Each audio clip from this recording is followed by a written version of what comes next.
Flowers sent from beyond.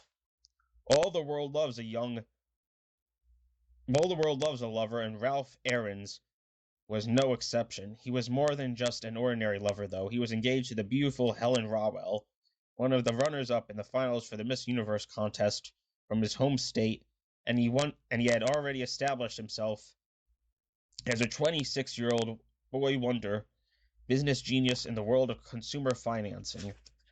In his job as field director for a large finance concern, Ralph had acquired an amazing record of success.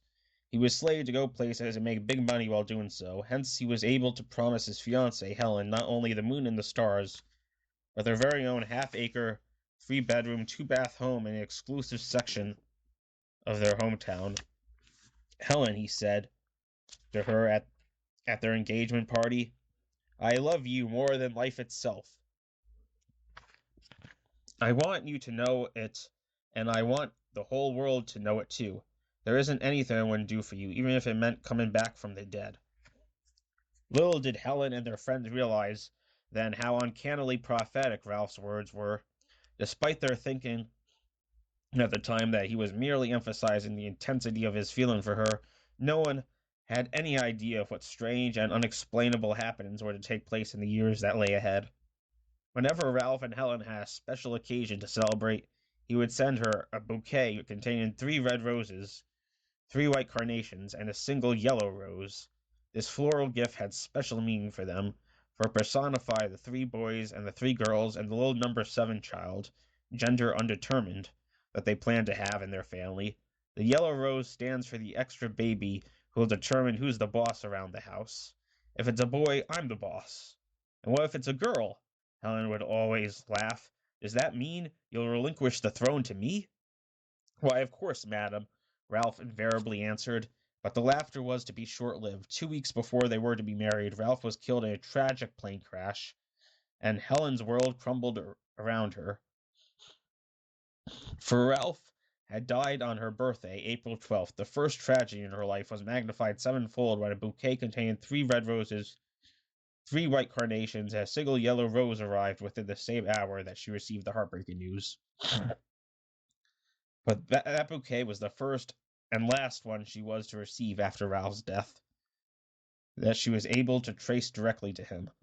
Before boarding the plane to go on a business trip, Helen learned Ralph had stopped into the florist's and ordered the bouquet. No card was enclosed. Because she was a rather high-strung, nervous girl, Helen was unable to take the news or the bouquet lightly. She virtually went to pieces, despite the efforts of her friends to restore her to her usual good spirits. Nothing they could do or say would alleviate her grief. A psychiatrist was consulted, and he suggested that Helen should move to another city and pick up the pieces of her life in a change of scenery and pace. It was also suggested that she take a job in another field that would not remind her so much of Ralph, since they had met while she had been working as a secretary in the finance company's home office. Unable to stand the approach and passive for one day, Helen packed her things a few days later and got into her car and drove away.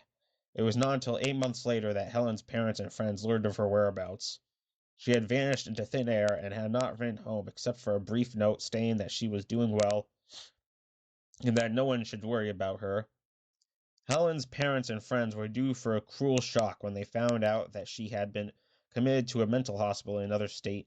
The manner in which they learned of this was shattering.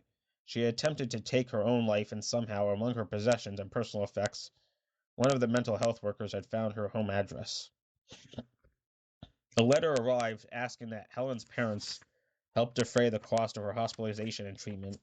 Of course, Helen's parents brought her home at once and placed her under the care of a psychiatrist in their own city, but this was not until they had learned what happened. As soon as Helen arrived in the distant city to which she had removed herself, she found a job in a law office as a typist and rented a small efficiency apartment, which she shared with another girl. On the day she moved into the apartment, just as she was in the midst of unpacking her suitcases and getting it settled, the doorbell rang. Helen's roommate went to the door, opened it, and exclaimed, "Why, no one's there. No one's here. What's this?" Helen came to the door holding several hangers upon which she had just arranged her best blouses. Who was it? She asked. I don't know. When I opened the door, just this big box was there. Helen casually asked, Well, what are you waiting for? Open it and see who sent you that. The girl opened the box. At the moment the lid was lifted, Helen shrank back, dropping the clothes, stifling an outcry. 3 red roses, 3 white carnations, and a yellow rose were inside the box. There was no card. In less than half an hour, Helen hastily packed her things, moved out of the apartment, and drove away from that city. She did not stop driving until she was nearly 1,000 miles west of her hometown.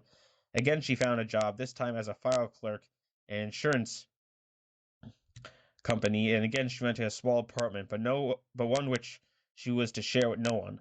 After several weeks on her new job and in the new environment, Helen started to snap out of it.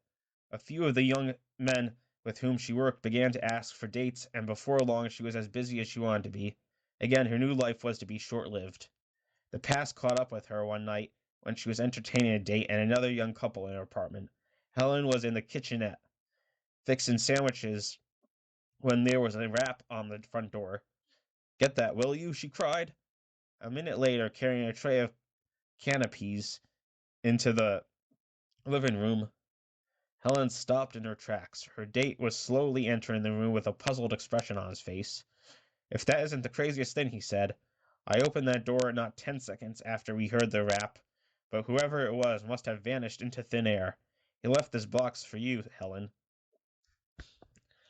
At the sight of the florist's box, her face paled. Without asking permission to open it, the young man did so. At the sight of the familiar floral arrangement, Helen screamed, dropped the tray, and collapsed. The day after that, another bouquet arrived. Helen went completely to pieces. The next day, she was in the hospital. Nearly 2 years after concentrated period of psychiatric treatment, Helen was pronounced fully recovered from a breakdown. Although the mysterious bouquets continued to arrive after she had been released from the hospital and had returned home, and her parents had